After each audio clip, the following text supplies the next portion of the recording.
उनकी कोई संतान नहीं है महाराज, होगा क्या? हरिश्चंद्र गुरु का भक्त है, अपने गुरु जी की गम आए, बोल गुरु जी मेरी संतान ना होने लगी, क्या होगा? अपुत्रस्य गतिर्नास्ति ना जानिंसि तुझ सत्तमा कस्मादुपेक्ष में जन्नन दुखम मम च शक्तिमान। हे गुरुजी मुझे दुख है कि मेरी कोई संतान नहीं है, पुत्र नहीं है, क्योंकि गुरुजी अपुत्र से गति नास्ति, पुत्र के बिना तो गति नहीं होती है। फिर मेरा पुत्र तो नहीं है, मेरी गति कैसे होगी? ये बात वेद व्यास जी भी सोचते हैं कि मेरे पुत्र नहीं है तो मेरी गति कैसी होगी। क्योंकि गृहस्थ की शोभा बल तब है जब घर में पुत्र और पौत्र, गृहस्था सरसोलो के पुत्र पौत्र समन्विता। गृहस्थ की शोभा कब है? जब घर में पुत्र और पौत्र है। जब छोटे छोटे बच्चे मम्मी मम्मी पापा पापा, तो पूछिए उन्हें माँ बाप से कितना आनंद मिलता है। जब छोटे छोटे बच्चे बोल दादी दादी दादा दादा कहते हैं, तो दादा दादी से पूछिए वो तोतली वाणी सुनकर के क्या आनंद आता है। इसलिए गृहस्थ की शोभा तो पुत्र और पौत्र से है। तो ये कहा गुरुजी क्या करूं मैं? दुखम मम चा शक्तिमान, मेरे मन में बहुत दुख है, क्या करूं? गुरुजी ने बोली सुन बेटा, पुत्र देने वाले यदि कोई देव है ना तो वो वरुण देव है। एक काम करो, तुम वरुण देव की तपस्या करो। इन्होंने वरुण देव की तपस्या की महाराज, यज्ञ किया, भगवान वरुण प्रसन्न हुए और वरुण देव हरिश्चंद्र को वरदान देने के लिए आए कि हम तुम्हें पुत्र देंगे। पुत्रो यदि भवेद्राजन गुणी मनसि वांछिता सिद्धे कार्ये तपस्या किम करिष्यसि मे प्रियम। देखो जरा वरुण देवन बलि बल, सुनो जरा इधर सुनो कि हे हरिश्चंद्र, मैं तुझे पुत्र तो दे दूंगा, लेकिन तूने मेरे लिए फिर क्या करेगा तू? तो हरिश्चंद्र ने बोला प्रभु जो आप मांगोगे सो करूंगा। तो वरुण देव ने कहा तेरा पुत्र होगा तो एक काम करना, उस पुत्र की नरबली मुझे चढ़ा देना, अपने पुत्र को पशु बना करके मुझे देना, तो तब तेरा पुत्र हो सकता है। देखो जरा इतनी कड़ी बात बोल दी हरिश्चंद्र ने। उस समय बोल दिया महाराज मैं बिना पुत्र का ना रहूं, लोग दुनिया ये ना कहे कि देखो ये हरिश्चंद्र का कोई पुत्र ही नहीं हुआ। हे महाराज पुत्र दे दो, मैं एक काम करूंगा कि उसी पुत्र को तुम्हें पशु बलि यज्ञ करूंगा, उसी पुत्र का। जाओ पशु बंदेन तेनेव ददामि नृपते वरम ददामि नृपते वरम। हरिश्चंद्र बोले प्रभु अगर मेरा पुत्र हो गया तो मैं ऐसे ही करूंगा, उस पुत्र का ही पशु बना करके आपका यज्ञ कर दूंगा। वरुण देव ने कहा ठीक है। क्या था महाराज? हरिश्चंद्र का पुत्र हुआ। बोलो जय श्री राम। वरुण देव ने आशीर्वाद दिया तथास्तु, और हरिश्चंद्र का एक पुत्र हो गया। एक बात मैं कहना चाहता हूं, ध्यान से सुनो जरा। जब आप बहुत प्रसन्न हो ना तब किसी को वचन मत दीजिए, और जब आप क्रोध में हो ना तब किसी को श्राप भी मत दीजिए, क्योंकि एक जैसी परिस्थिति कभी नहीं रहती है। वचन दिया सोचा नहीं होगा क्या परिणाम। जब आप खुश हो, कई लोग जब खुश हुए जान बच्चा अरे मैं ये कर दूंगा वो कर दूंगा वो कर दूंगा वो कर दूंगा, और जब समय आया तो कछु नहीं कर पाते हैं। तो जब आप प्रसन्न हो खुश हो तब वचन मत दीजिए, और जब आप क्रोध में हो तब श्राप भी मत दीजिए। पता है क्रोध में विवेक शून्य हो जाता है, और जब क्रोध ठंडा हो जाता है तब पश्चाताप होता है, अरे गलती कर दी मैंने। इसलिए जब आप क्रोध में हो तब किसी को शाप मत देना। आज हरिश्चंद्र ने वचन दिया, गुरुदेव मेरा पुत्र होगा, मैं उसी का पशु बना करके तुम्हारा यज्ञ करूंगा। वरुण देव के लिए कहा। हरिश्चंद्र का पुत्र हुआ और पुत्र होने पर तुरंत वरुण देवता आ गए। प्रवृत्ते सदने तस्य राजा पुत्र महोत्सवे आजगाम तदा पासी विप्रभेश धरा शुभ। विप्रभेश धरा शुभ। हरिश्चंद्र का पुत्र हुआ। हरिश्चंद्र ने उसका नाम रोहित रखा और कई दिनों तक अपने घर में पुत्र उत्सव मनाने लग गया। बोलो जय श्री राम। तुरंत वरुण देवता आ गए और वरुण देवता ने कहा, हरिश्चंद्र भूल गए क्या? तुमने कहा था कि मेरा पुत्र होगा, उसी का मैं पशु बना करके यज्ञ करूंगा, क्यों नहीं कर रहे हो? हरिश्चंद्र फंस गया। अब क्या होगा? हरिश्चंद्र ने देखो बहाना मार लिया। देखो महाराज, अभी अभी पुत्र हुआ है और अभी बल हम शुद्ध न होया। क्या न होया? शुद्ध। अभी हम अशुद्ध हैं, तो अशुद्ध में महाराज यज्ञ कैसे करें? पुत्र जाते दशाहीन कर्म योग्यो भवेत पितः और मासेन शुद्धे जननी दंपत्ति तत्र कारणम। ऐसा कहा गया है कि जन्म से बल पिता 10 दिन बाद शुद्ध होता है।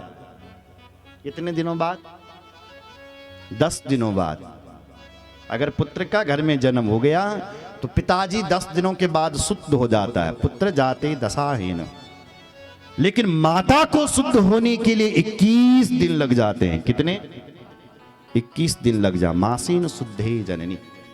वैसे तो 1 महीना लगता है, फिर भी 21 दिन अगर किसी यज्ञ में पाठ पूजा में बैठने हैं तो जननी को 21 दिन लग जाते। इसलिए कह रहे हैं कि हे महाराज मैं कैसे यज्ञ करूं? अभी अभी तो सूतक हुआ है हमारे घर पर। देखो, अगर आपके यहां मरणं शौच हुआ है तो आपके घर से जब तक आप शुद्ध नहीं हुए तब तक दान नहीं दिया जाएगा। जब शुद्ध हो जाएंगे तभी आपके घर का दान लगेगा, उससे पहले नहीं। पर यदि आपके यहाँ जनना शौच हो रखा है, किसी बच्चे का जन्म हो रखा है, तो आपके यहाँ से दान किया जाता है। कुछ भी दान करो, दान हो जाएगा। सुन रहे हो? यदि आपके यहाँ जनना शौच हुआ है, किसी बच्चे का जन्म हुआ है, तो तुम्हारे घर में पाठ पूजा हो सकता है। क्या हम करेंगे? नहीं। आपके घर में कोई दूसरे गोत्रीय ब्राह्मण आकर के पूजा पाठ कर सकती है, कुछ कोई दूसरा व्यक्ति घर में यदि बच्चा बल हुई कही क्या, और आपने भगवान लड्डू गोपाल रखे तो उनकी सेवा पूजा, उनको खाना खुना खिलाना पड़ेगा, भगवान को भोग लगाना पड़ेगा। तुम तो नहीं लगा सकते। दूसरा कोई तुम्हारे गोत्रीय व्यक्ति गांव में रहता है तो वो भोग लगा सकता है, या दूसरे भयात को कोई वो लगा सकता है। जनना मरना सोच में नहीं, मरना सोच में पूरा संपूर्ण लग जाता है। इसलिए हरिश्चंद्र ने मना कर दिया। बोलो जय श्री राम। समय बीता, 1 महीना हुआ, फिर वरुण देवता आए, कराओ हरिश्चंद्र यज्ञ, अपने पशु अपने पुत्र को बलिदान करो मुझे। हरिश्चंद्र ने यहां भी बहाना मार दिया। गुरुदेव प्रभु, अभी बेटे का जनेऊ संस्कार नहीं हुआ है। राजा में का 10 वर्षे संदोपयन संस्मृतम अष्टमे ब्राह्मणानां च वैश्यायां 12 किल। ऐसा कहा गया है कि ब्राह्मण के पुत्र का यज्ञोपवीत संस्कार 5 वर्ष की अवस्था में होना चाहिए। ये बात शिलाद मुनि शिव महापुराण में कह रहे हैं कि मैं अपने पुत्र का जनेऊ संस्कार 5 वर्ष की अवस्था में करूंगा। लेकिन 5 वर्ष की अवस्था बहुत छोटी होती है ना, 5 साल को बच्चे के झाड़ दो जनेऊ के बारे में। इसलिए ब्राह्मण के पुत्र का जनेऊ संस्कार 8 वर्ष की अवस्था तक हो जाना चाहिए।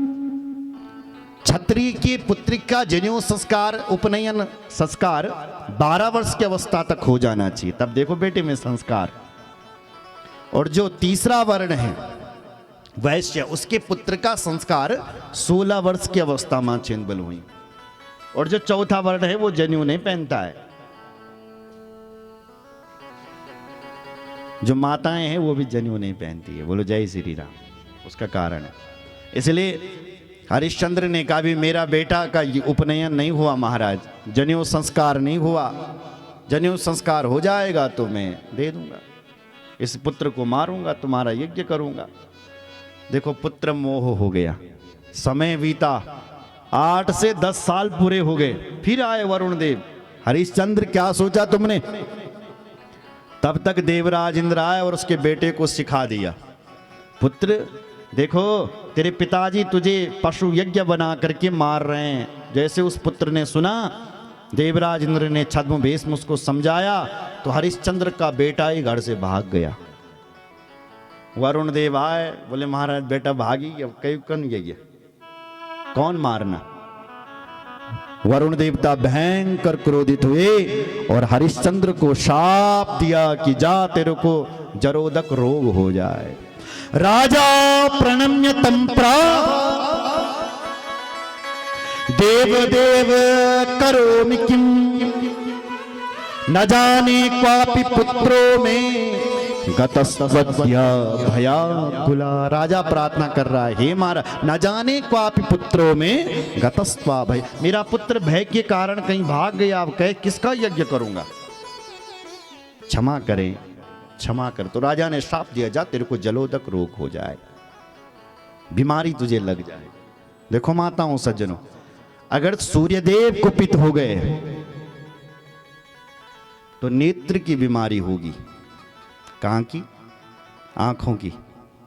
अगर सूर्य नारायण कुपित हो गए बल, इसलिए सूर्य भगवान के लिए जल चढ़ाएं, जल, सूर्य नारायण को जल देना चाहिए। यहां हमारे आचार्य जी भी दिलाते आपसे, सूर्य अर्घ्य जगत रूपस्य सूर्यशः, भगवान सूर्य जगत के रूप हैं, वो नेत्रों के देव हैं। सूर्य भगवान को जल दें और फिर उस जल को जो नीचे गिर रखा है उसको अपने नेत्रों पर लगाएं, तो आपका आंखवल कभी कमजोर ना होने। सुन रहे हो? बोलो जय श्री राम। अगर सूर्य नारायण क्रोधित हो गए तो हृदय रोग होता है। अगर चंद्रमा कुपित हो गए तो लीवर खराब, लीवर का इत्यादि आदि बीमारी होती है। यदि शुक्र नाराज हो गए तो किडनी, और अगर विष्णु भगवान यदि क्रोधित हो गए तो पैर में दर्द होता है। अगर शिवजी क्रोधित हो गए तो मनोरोग होता है, मन से तुम परेशान। कोई व्यक्ति मन से बहुत परेशान हो तो महादेव के मंदिर में जाकर के 1 लोटा जल रोज चढ़ाओ, तुम्हारा मन शांत रलवल। और यदि भगवती क्रोधित हो गई तो सारा संसार तुम्हारे लिए प्रतिकूल होगा। जिसको तुम दोगे वही तुमसे आंख खा लेगा, पी लेगा, फिर तुमसे आंख मोड़ करके चले जाए, मुंह मोड़ के चले, सारा संसार प्रतिकूल हो जाएगा। यदि देवी नाराज हो गई और देवी मां प्रसन्न हो गई तो सब अनुकूल हो जाएगा। बल सबकी कृपा तुम्हारे ऊपर हो जाएगी। आज इसको शाप मिल गया कि जा तुझे रोग हो जाए। राजा को रोग होने लग गया, राजा परेशान अपने गुरुजी के पास गया, गुरुजी ये क्या हो रहा है? वशिष्ठ जी भी कांप गए, क्या होगा? राजा से कहा, हे राजा एक काम करो, वरुण का यज्ञ मत रोको, एक काम करो किसी से पुत्र खरीद करके लाओ, सुनो जरा ध्यान से, और उस पुत्र का बलिदान बना करके यज्ञ करो।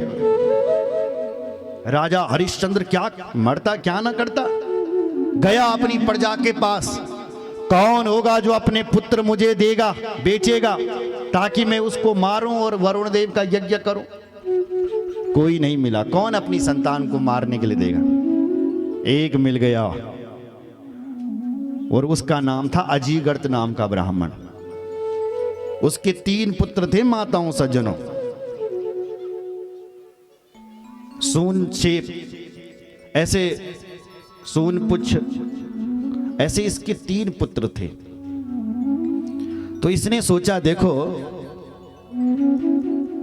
जो बड़ा वाला बेटा है ना वो बल पिता के संस्कार करता है, और जो छोटा वाला पुत्र है वो माता के संस्कार करता है।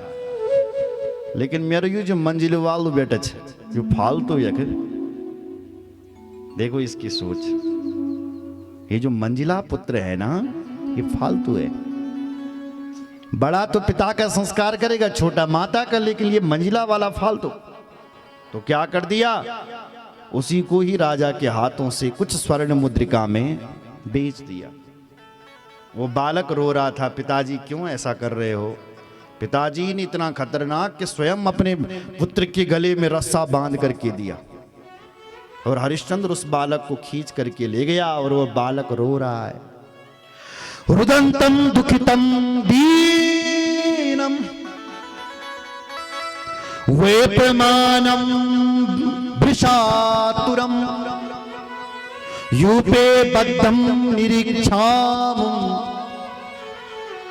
चुकुसुर मुनयस्तदा। रो रहा है पुत्र। लोग देखो सारे संसार प्रजा उस अजीगर्त को गाली दे रहे, अरे ये पिता नहीं, ये तो राक्षस है, राक्षस। ऐसे कोई पिता होता है जो अपने पुत्र को मारने के लिए देता है?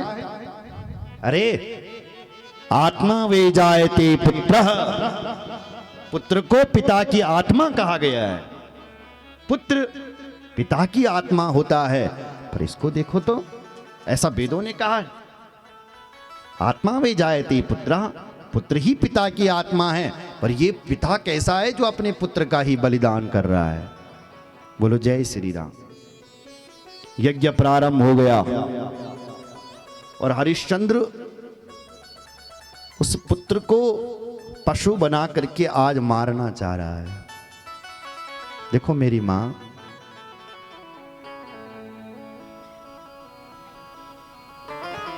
पशु बलि यज्ञ नहीं होते हैं, वो नर बलि यज्ञ नहीं होते हैं। वेद व्यास जी ने कई शास्त्रों में लिखा है कि भाई पशु बलि यज्ञ करो, इसलिए लोगों ने पशुओं को मारना शुरू कर दिया। वैसे नहीं मारने चाहिए पशु भी, क्योंकि हर व्यक्ति को अपना शरीर प्यारा होता है। नहीं होता? आपको अपना शरीर प्यारा है क्या? थोड़ा कट गया तुम लोग कैसे कैसे बड़े बड़े हॉस्पिटलों में इलाज करवाने जाते हैं। सबको अपना शरीर, कोई संसार में मरना नहीं चाहता। मेरी दृष्टि तो ऐसा है कि किसी पशु की हिंसा ही नहीं होनी चाहिए। परोक्ष बादो वेदो हम बालानाम मनुशासनम। वेद भगवान ने कहा है कि तुम्हारे पैर से जो चींटी मरती है उसको भी मत मारो। वो किसी पशु का यज्ञ में क्यों कहेंगे कि तुम हिंसा करो भैया? बोलो जय श्री राम। वो करना ही चाहते हो तो विश्वामित्र आए और हरिश्चंद्र को समझा, हे हरिश्चंद्र, अगर करना ही चाहता है तो पशु की बलि दे, ये नर बलि क्यों चढ़ा रहा है तू? नर बलि का विधान कहीं नहीं है, क्योंकि अगर भैंस को आप उसके बच्चे से दूर करो ना मेरी मां, तो भैंस अपने बेटे के लिए, पशु 1-2 दिन रोता है कि नहीं? अगर बकरी से आप उसके बच्चे को दूर करोगे ना, तो बकरी तो 1 दिन से भी कम अपने बेटे के लिए रोती है, थोड़ी देर के लिए रोती है, आधा से दिन से भी कम बकरी। यदि मनुष्य से यदि उसके पुत्र को तुम दूर करोगे ना, तो वो मां जीवन भर रोती है, नहीं रोती है। इसलिए नर बलि का विधान नहीं है, नर यज्ञ नहीं करना चाहिए। बहुत समझाया। देखो हरिश्चंद्र, विश्वामित्र समझा रहे हैं, दया समम नास्ति पुण्यम पापम हिंसा समम नहीं। हे राजन, दया के समान कोई पुण्य नहीं है और पाप के समान कोई हिंसा नहीं है। इसलिए मान जाओ। एक नहीं माना हरिश्चंद्र, कहा मेरे पर रोग हो रखा गुरुदेव, कैसे मानूं मैं? पुत्र कहीं भाग गया, क्या कर दा? नहीं माना तो विश्वामित्र जी ने उसको एक मंत्र दे दिया उस ब्राह्मण के पुत्र को, और कहा कि जपतस तव कल्याणे भविष्यति मम। गया है, मेरी आज्ञा है पुत्र, तुम इस मंत्र को जपो। उस बालक ने जब यो यज्ञ चल रहा था उस मंत्र को रटना शुरू कर दिया। उस मंत्र के प्रताप से वरुण देवता प्रसन्न होकर के उस यज्ञ में प्रकट हुए और कहा, हे हरिश्चंद्र, इस बालक को छोड़ दो, छोड़ दो, छोड़ दो, छोड़ दो। तो हरिश्चंद्र ने उस बालक को मुक्त कर दिया, छोड़ दिया, और फिर हरिश्चंद्र को भी रोग से मुक्त कर दिया। राजा प्रमुदिता सद्यो रोगान मुक्ता सुदारुणा यूपान मुक्ता सुनच्छेपो बभूवातीव संस्थिता, बभूवातीव संस्थिता।